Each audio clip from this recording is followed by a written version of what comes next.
I never thought a tiny name card could say it all, but when I saw my name on it, placed next to a table in the hallway, far from the dazzling chandeliers of the banquet hall, I knew this wasn't a mistake. This was a message. They had put me outside, as if I didn't matter, as if I didn't belong to this family. I gripped the card, fingers digging into the edge of the thick paper. A server brushed past me without a glance, busy balancing a tray of wine glasses. Inside, through the slightly ajar door, I heard bursts of laughter and the clinking of crystal in a symphony of luxury. The bride of the night, my sister, Vanessa, was no doubt glowing at the center like a perfectly polished gem. And me? I'd been shoved to the sidelines like an outdated decoration no one had any use for. I wasn't going to accept this. I took a deep breath, swallowed the humiliation boiling in my chest, and stepped into the ballroom. The scent of wine mingled with fresh flowers, and shimmering light danced across glamorous evening gowns. My eyes quickly scanned the room for my mother, Eleanor, who stood beside Vanessa, adjusting the ribbon on her wedding dress with a proud smile. Without hesitation, I walked toward them. "Mom!" My voice was calm, but I could feel the heat in every word. Eleanor glanced at me briefly before turning back to Vanessa as if I weren't there. "Where have you been wandering off to?" she asked, not even trying to hide the irritation in her voice. I held up the card. "Do you know where my seat is?" Vanessa turned toward me, her blue eyes sparkling like she'd just discovered a new form of entertainment. "Oh, is something wrong, dear sister?" I kept my voice steady. "They seated me in the hallway." Eleanor sighed as if I were disrupting a perfect evening. "Lucy, this is Vanessa's wedding. We had to prioritize the seating for important guests." I blinked. "I'm Vanessa's sister." Vanessa giggled. "There must have been a mix-up somewhere, poor you." But the smile on her lips held not a trace of sympathy. I turned to my mother. "So what am I, Mom? An outsider? Someone who doesn't matter?" Eleanor crossed her arms, lips pressed into a thin line. "You're blowing this out of proportion, Lucy. Don't turn this into a big deal. Be grateful you're even here." "Grateful?" I scoffed, bitterness rising in my throat. "You want me to be grateful for being treated like an afterthought?" At this point, Vanessa no longer bothered to hide her amusement. She tilted her head, lips pursed in smug delight. "Sis, it's my big day. Can you not be so bitter?" Bitter. That word cut deeper than any blade. I clenched my fists, feeling my nails dig into my skin. "So you agreed to let them push me out?" Eleanor shrugged slightly as if it were some trivial detail. "I don't have time to micromanage things like this, Lucy. You've always been independent, haven't you? Be flexible." I heard laughter ring out from the head table. My father, Richard, was sitting there, a glass of wine in hand, listening to someone tell a joke. He didn't look at me. Not once. I gripped the strap of my purse. "All right, I get it." Vanessa raised an eyebrow. "Oh, and what exactly do you get?" I looked her straight in the eyes. "That I never really belonged here." For the first time that night, Vanessa stopped smiling. Without waiting for a response, I turned and walked away, leaving my mother and sister standing there, leaving the music behind, leaving the shame they had so carefully planned for me. But in my chest, instead of the usual sting of hurt, there was only one thing left. Clarity. I walked away from my mother and Vanessa, the bitterness still lingering on the tip of my tongue. The music and laughter echoed from the main hall, but I no longer cared to hear any of it. They could keep their lavish party, keep living in a world I was never truly part of. I was ready to leave, walk out of the building, get in my car and disappear. But before I could step out of the lobby, a slow, sharp voice rang out behind me. Fascinating how a family treats their own daughter. I turned around. Celeste Monroe. Ethan's mother, the groom's mother, was a sharply dressed woman with an intimidating presence. She wore a wine-colored silk dress, her hair neatly pinned up, and her deep brown eyes scanned me with calculated scrutiny. I swallowed hard. "What are you talking about?" Celeste tilted her head slightly, raised the glass of wine in her hand, but didn't drink. "I don't think I need to spell it out. The way they stuck you out in the hallway at your own sister's wedding says it all." I didn't know how to respond. It wasn't the first time my family had treated me like an afterthought, but it was the first time someone had noticed and said it out loud. Celeste sighed, stepping closer, her voice dropping slightly. I'm not someone who feels sympathy easily, but what I just witnessed, that really unsettled me. I let out a short laugh, but there was no humor in it. You talk like you care. Celeste stared at me for a long moment, then took a small sip of wine. I'm not the type to interfere in other people's family matters, Lucy, but I hate seeing injustice, especially in a family that thinks so highly of itself. I stiffened. Injustice, yes, that was the perfect word for this. Celeste continued, her gaze sharper. Do you know what strikes me as strange? I crossed my arms, narrowing my eyes. What? She set her glass down on a nearby table, her tone light but authoritative. Your family has gone to great lengths to edge you out of their lives, but they don't have the guts to do it completely. Instead, they keep you at the margins, close enough to witness it all, but far enough to never truly belong. Her words cut straight through me like a blade. I'd known this for years, but hearing someone else say it made it hurt more than ever. Celeste watched my reaction, then let out a soft laugh, not amused, but knowing. You have two choices, Lucy. One, you stay here, play the role of the uninvited guest, and accept that this is all they'll ever give you. Or two, you stand up and show them they don't get to control you anymore. I looked straight at her. Are you telling me to leave? Celeste shook her head. No. I'm telling you to choose. For the first time in your life, make a choice for yourself, not for them. I couldn't answer right away. I had spent my whole life trying to please my parents, to be acknowledged, to be loved like Vanessa. But in that moment, looking into Celeste's eyes, I realized something. I had never really had the chance to choose. I gripped the strap of my purse.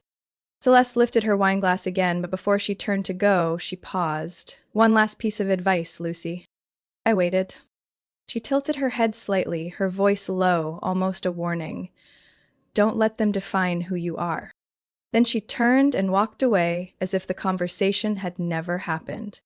I stood there, my chest heavy with new thoughts. Celeste's last words echoed in my head. Don't let them define who you are. I took a deep breath and looked back toward the reception tables. My family was still laughing, still living in their world where I was nothing more than a small, irrelevant detail. But for the first time in my life, I realized I didn't want to belong to that world anymore. After the conversation with Celeste, I didn't go back to my seat. There was no reason to sit there, in the hallway, away from everyone like some misplaced outsider. I didn't leave just yet, but I no longer had any intention of trying to fit in with my family. I walked toward the bar, trying to steady my breath and calm the storm in my chest. The humiliation, the disappointment, and Celeste's piercing words still ring in my head. But alongside all of that, something else. Something unfamiliar, yet stronger than anything I'd felt before. I no longer wanted to let them control me. I had just picked up a glass of wine when a low, hesitant voice sounded behind me. Lucy. I turned around. Dominic Monroe, the groom of the night. He stood there, his tuxedo still crisp as if no movement could ever wrinkle it. But his eyes told a different story, something uncertain beneath the polished surface, a hint of unease I recognized instantly. I raised an eyebrow. What is it? Did your bride send you to ask me to stop ruining the mood?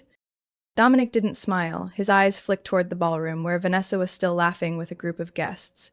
When he looked back at me, the hesitation in his face had shifted into something more doubtful. Has Vanessa ever talked about me differently when I'm not around? I blinked, the wineglass in my hand pausing midair. That question wasn't simple. It wasn't the kind of question a happy husband asks about his wife. I set the glass down and tilted my head, studying Dominic. What are you looking for? He sighed, running a hand through his neatly styled brown hair. I don't know, maybe confirmation? A chill ran down my spine, not because I was surprised, but because I knew exactly what he was feeling. Doubt. That gnawing unease when something feels off, but you can't quite put your finger on it. I crossed my arms. If you felt the need to ask me that question, then why did you marry her? Dominic gave a dry laugh, completely void of joy. Do you think I had a choice? I frowned. What do you mean? He looked at me for a long time, as if weighing whether to keep going. Finally, he exhaled, leaning his elbow on the bar.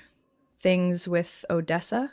They were amazing at first. She knew how to make everything shine, made me feel like I was the most important man in her world. But slowly I started noticing something wasn't right. I didn't say anything, just listened. She controls everything, he went on, his gaze drifting. What I wear, what I eat, where I go, who I talk to. She always has the perfect excuse for everything. I used to think, maybe it was just love. Maybe she just wanted what's best for me. But then he trailed off, fingers tightening around his whiskey glass. The little things started piling up. She didn't like me seeing my friends, didn't like me disagreeing with her, and then I realized I didn't even know who I was anymore. I raised an eyebrow, my voice soft. So why go through with the wedding?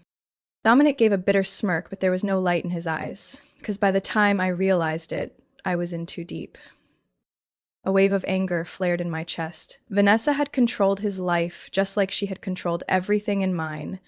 She had a way of spinning situations, making people believe every decision was theirs, when in fact, they were just walking a path she'd already laid out.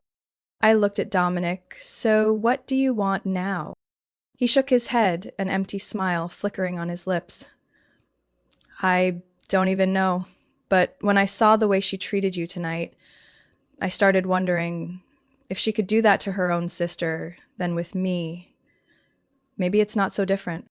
I took a deep breath, trying to stay composed. I wasn't the type to take advantage of someone's moment of weakness just to fuel the fire. But at the same time, I couldn't ignore the feeling that Dominic was finally starting to see the real Vanessa. I looked at him, and this time, my voice held no doubt. You need to start finding answers for yourself, Dominic. And when you do, make sure you have the courage to face the truth. Dominic didn't reply right away. He just sat there, whiskey glass in hand, eyes locked on some invisible point in space, like he was searching for something he couldn't name. I didn't wait any longer. There was nothing else to say. I had lived with this truth my entire life. The control, the manipulation, the mind games Vanessa played, but Dominic hadn't. He was only just beginning to see the curtain fall. The real question was, what would he do once the truth was fully revealed? Dominic sat there, whiskey in hand, his eyes clouded, like a storm of thoughts was raging inside his head. I said nothing more. It was time for him to find his own answers. But I didn't expect the answer to come so soon. A smooth but icy voice rang out behind us. I think you should see this. Both Dominic and I turned around. Celeste Munro. She stood there, perfectly composed as always, but her eyes gleamed with sharp calculation. Without hesitation, she stepped forward, a phone in her hand. Dominic furrowed his brow. What is it? Celeste didn't answer right away. She set her wine glass on the table, looking directly at Dominic before swiping across the screen. I don't like meddling in other people's marriages, Dominic, but if someone thinks they can manipulate my family, they've made a serious mistake. I stood still, the tension in the air thick enough to cut. Dominic took the phone from Celeste, eyes scanning the screen, and I saw the moment his world collapsed. Dominic clenched the phone, the confusion in his face turning to disgust, then anger, and finally, pain. Damn it, he muttered, his fingers gripping so hard the joints turned white. I didn't need to see the screen to know what was on it. Celeste had the evidence. Private messages from Vanessa. Lines that exposed who she truly was. That old hag just needs to shut up and write checks. I don't get why she keeps trying to interfere in my life. Dominic is easy to control. As long as I make him think I love him, he'll do whatever I want. Once I get everything I want, he won't matter anymore. A heavy silence fell as Dominic kept reading. I could see his breathing grow shallow, his jaw clenched so tight the muscles were straining. Vanessa hadn't just betrayed his trust, she had sold out their entire marriage from the very beginning. Celeste picked up her wine glass, took a small sip before speaking in a flat voice. You don't have to believe me, Dominic. I'll let the evidence speak for itself. Dominic set the phone down on the bar with a dry, sharp thud. I could see the fire of anger rising in his eyes, but instead of reacting immediately, he just sat there, his body tense like a bomb about to go off. Where did you get this? His voice was low and cold as steel. Celeste raised an eyebrow, unfazed. I have my connections. I knew Celeste wasn't lying. She was the kind of woman who stayed 3 steps ahead of everyone else, always aware of what was happening around her. Vanessa was foolish to think she could outsmart someone like Celeste. Dominic let out a laugh, a hollow, joyless sound. So the whole world knows my wife is a liar? Except me? Celeste tilted her head. Sometimes people only see what they want to see. I watched Dominic. His fists were clenched, his breathing heavy, but he said nothing. I understood that feeling. The betrayal wasn't just in the messages. It was in the trust he had placed in Vanessa, the love he thought was real. But now, it was all just an act. Dominic suddenly stood, the chair screeching loudly against the floor. I saw his shoulders tighten, like he was holding himself back from exploding. I need to talk to her. His voice was almost a growl. Celeste shook her head, placing a hand on Dominic's shoulder to stop him. Not right now. Not before you think this through. He spun around, fury flashing in his eyes. I can't just stand here looking like a fool. I spoke for the first time since all this began. If you're going to confront her, make sure you have a plan. Otherwise, she'll twist the story to her advantage. Dominic looked at me, and in his eyes I saw a strange sort of understanding. I was the one who knew better than anyone how dangerous Vanessa could be. Celeste nodded. Let me handle the rest. I've been waiting for the right moment to expose her for a long time. Dominic took a deep breath, then slowly nodded. But I knew a storm was coming. He was no longer the man being manipulated. He had just seen his wife for who she truly was, and there was no going back. One question echoed in my mind. How would Vanessa react when she realized her mask had fallen? The air in the private conference room turned stifling the moment the door slammed shut. The ornate chandelier cast a warm golden glow over the thick carpet, but it couldn't soften the tension surging through the room. Vanessa stood in the center, still draped in her lavish wedding gown, but her presence no longer carried the same pride. She glanced around, eyes darting between the people in the room, Dominic, Celeste, Eleanor, Harold, and me, the one she had always treated like an invisible shadow. I looked at Dominic. His hands were clenched tightly, his eyes bloodshot with rage. In his hand was the phone, the undeniable evidence. Vanessa crossed her arms, smirking defiantly. This is ridiculous. You dragged me in here over what, a few silly texts? Dominic's jaw tightened. He took a deep breath and then spoke, each word cutting through the air like a blade. I want to hear you explain, Vanessa. Vanessa shrugged, her eyes shimmering with fake innocence. Explain what? Dominic, I'm your wife. Do you really think I'd want to hurt you? Dominic had no more patience. He held up the phone, scrolling through the messages Celeste had given him. Then what about these? What you said about my mother, about me, about how I was just some toy you could control? Vanessa's face paled slightly, but she quickly regained her composure. You really believe any of that's real? They're just meaningless conversations between me and some friends. Everyone jokes around sometimes. Celeste, who had been silently watching, let out a small laugh. Oh, really? Then let's all read those hilarious jokes and see just how funny they are. Dominic slammed the phone down on the table. The screen was still lit, and Eleanor immediately snatched it up, her eyes scanning the messages, horror spreading across her face. Vanessa, this... Her voice trembled. Vanessa clenched her teeth. Mom, don't read it like it's the Bible. They're just stupid messages. Dominic scoffed. Oh, really? Then let me remind you of a few lines. He picked up the phone and read aloud, his voice sharp and cold. As long as I keep him believing I love him, he'll do whatever I want. Eleanor went pale. Dominic continued, his eyes locked on Vanessa. I swear, Dominic's easier to manipulate than a puppy. A little act, and he's down on his knees. Vanessa clenched her fists, but before she could say a word, Dominic read the final line, the one that crushed every excuse. Once I get everything I want, he won't matter anymore. A deadly silence fell over the room. Harold, the man who had never spoken up during any of the family's arguments, slowly leaned back in his chair, his voice low and ominous. That's enough. Vanessa turned to him, stunned. Dad?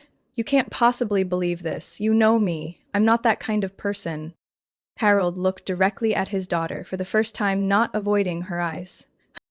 Is that so? He said slowly. I think it's time we admit the truth, Vanessa. We've spoiled you for too long, made you believe you could do whatever you wanted without facing any consequences. Vanessa froze. I saw something in her eyes I had never seen before. Genuine panic. Eleanor jumped in immediately, her voice sharp as a knife. Harold, what the hell are you saying? That's our daughter. She's just stressed from the wedding. Harold turned to his wife, his gaze steady and quiet. Eleanor, look at her. This isn't stress. This is manipulation, and we've let it go on for far too long. Vanessa shook her head violently, her curls bouncing with the motion. No, this is a setup. Celeste must have faked those messages. She's always hated me. Celeste took a slow sip of her wine, her voice dripping with sarcasm. Oh, I do hate you, but I don't have to fake anything. You dug your own grave. Dominic shot Vanessa a look full of contempt. He pulled a thick envelope from his jacket pocket and placed it on the table with a sharp thud. Annulment papers. Vanessa froze. What? Dominic didn't blink. I've had them ready for a while, Vanessa. I was just waiting to see how much of you was real. Now I know the answer. The room fell completely silent. Eleanor gasped. Dominic, you can't do this. This is your wedding day. He turned to her, his voice firm. No, Mrs. Hathaway. This is the day I nearly destroyed my life. Vanessa stood there, lips trembling, unable to say a word. Her eyes scanned the room. Her mother, her father, Dominic, Celeste, and finally me. I looked straight at her. No pity, no rage, just the truth. A truth she could no longer outrun. For the first time in her life, Vanessa had lost control. And I knew this wasn't really the end. Vanessa stood frozen, panic flooding her wide eyes as they stared at the folder on the table, the annulment papers, a full stop she had never considered, never prepared for. No, Dominic, you can't do this, her voice cracked, filled with sheer terror. But Dominic didn't budge. He stood tall, his eyes as cold as a winter storm. I can, and I will. Vanessa shook her head, her hands gripping the edge of the table like it was the only thing keeping her upright. You don't understand. They're setting me up. They're trying to tear us apart. Celeste, who had been calmly watching the entire time, slowly set her wine glass down. Oh, I think my son is capable of thinking for himself, Vanessa. Vanessa spun toward her, fury flashing in her eyes. You've always been against me. You never accepted me. From the very beginning, you tried to sabotage this marriage. Celeste smirked. No sabotage necessary, sweetheart. You did that all on your own. Then she reached into her purse and pulled out another folder, a thick envelope stamped with the logo of a prestigious law firm in the corner. You'll want to see this, Dominic. Dominic slowly took the envelope, opened it, and pulled out the documents inside. The room went silent. The only sound was the soft rustling of paper as he skimmed through the contents. But I didn't need to look to know what it was. The final piece of evidence.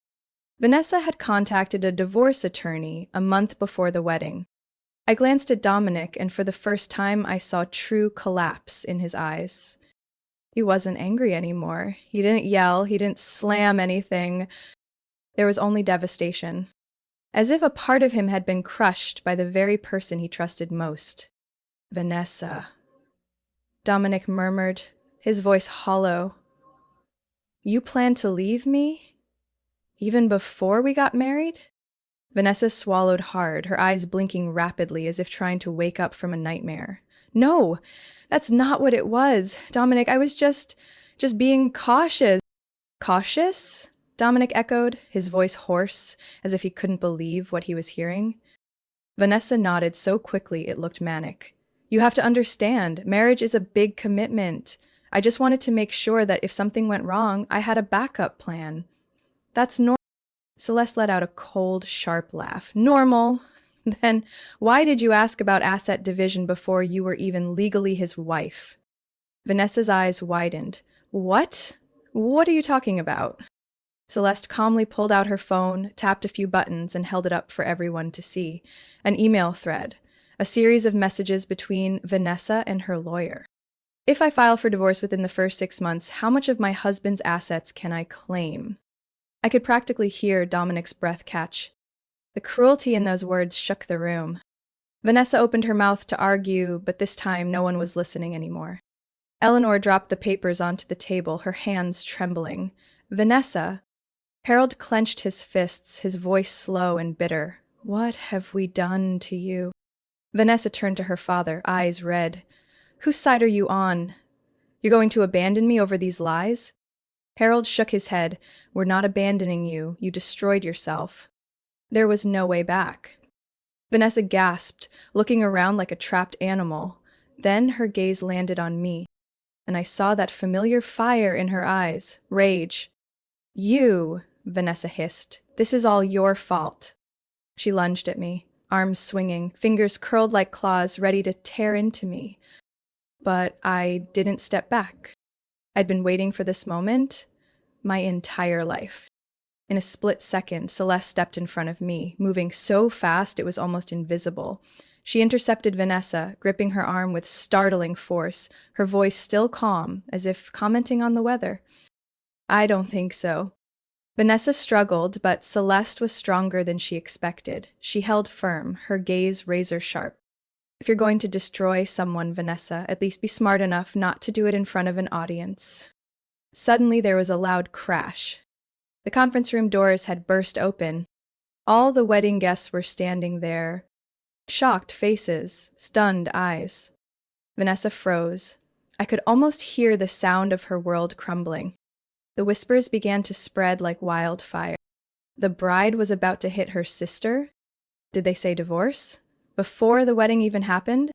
Oh my God, she's a total gold digger. Vanessa stumbled back, scanning the room, desperate to find someone, anyone, to save her. But there was no one. Dominic stood still, his eyes vacant. Celeste folded her arms, a triumphant half-smile on her lips. Eleanor looked down, unable to meet a single gaze. Harold stood silently, as if seeing his daughter clearly for the first time. And me, I simply watched Vanessa fall apart.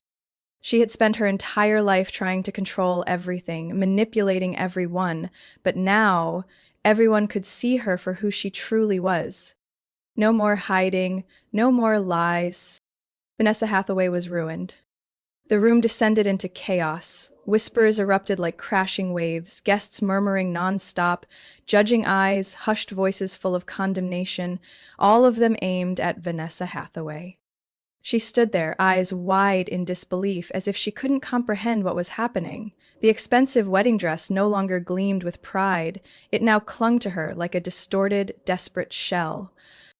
Her eyes scanned the room, searching for one last ally. Mom, Vanessa's voice cracked as she turned to Eleanor. You have to do something. You can't let them treat me like this. Eleanor was pale. She glanced around, flustered, as if grasping for a way to fix it. But this time there were no excuses left to save her. Vanessa, Her voice was faint.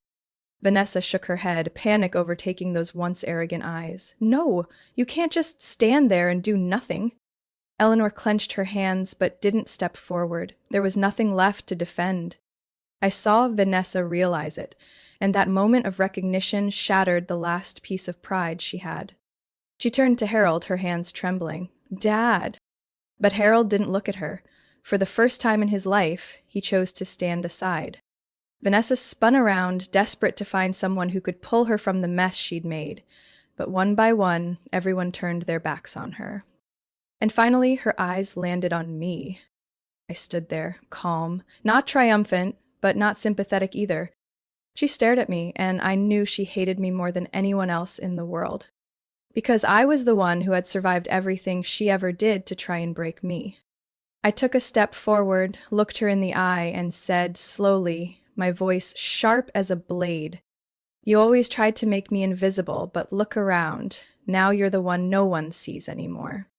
Vanessa blinked, her mouth moving but no sound coming out. For the first time, she had no answer. She wanted to scream, to argue, to twist the story the way she always had. But this time there was no one left for her to manipulate. No one believed her anymore. And I knew this was the moment Vanessa truly fell apart. Dominic didn't say a word. He simply picked up the annulment papers and walked out of the room. Celeste lifted her wine glass once more, but didn't drink. She just raised an eyebrow at Vanessa before silently walking away, leaving her alone in the storm she had created. Eleanor no longer looked at her daughter. She bowed her head, hands clutching the edge of her dress. Harold said nothing, but the way he looked at Vanessa, as if he'd finally seen who she really was enough to end it all. Then the crowd outside exploded with whispers. No one saw Vanessa as the perfect bride anymore. No one marveled at her elegance. She was no longer the brightest star in the room. She was a fallen fraud who had just exposed her true face to everyone.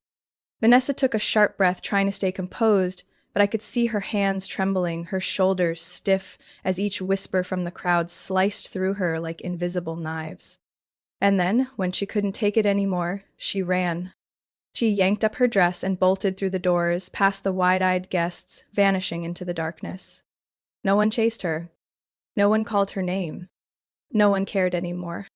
I stood there, and for the first time in my life, I felt completely free. No longer Vanessa's shadow. No longer Eleanor's puppet. No longer the one my family could toss aside whenever they pleased. I took a deep breath, then turned and walked away without looking back. Vanessa Hathaway had destroyed herself. And I, Lucy Hathaway, had finally taken back control of my life. Lucy Hathaway's story isn't just the tragedy of a toxic family. It's a testament to the power of awakening and personal freedom. All her life, she was dismissed, manipulated, and pushed aside. But in the end, those who tried to drag her down ended up destroying themselves. It's a clear lesson. You don't have to hold on to relationships that only bring you pain. Sometimes the best revenge isn't fighting to be seen, it's walking away, letting go, and living a life no longer bound by them. What did Lucy's story make you think about? Have you ever experienced something similar? Being overlooked by your family, manipulated, or having to fight to find yourself again? Share your thoughts below, and don't forget to follow the channel for more powerful family stories to come.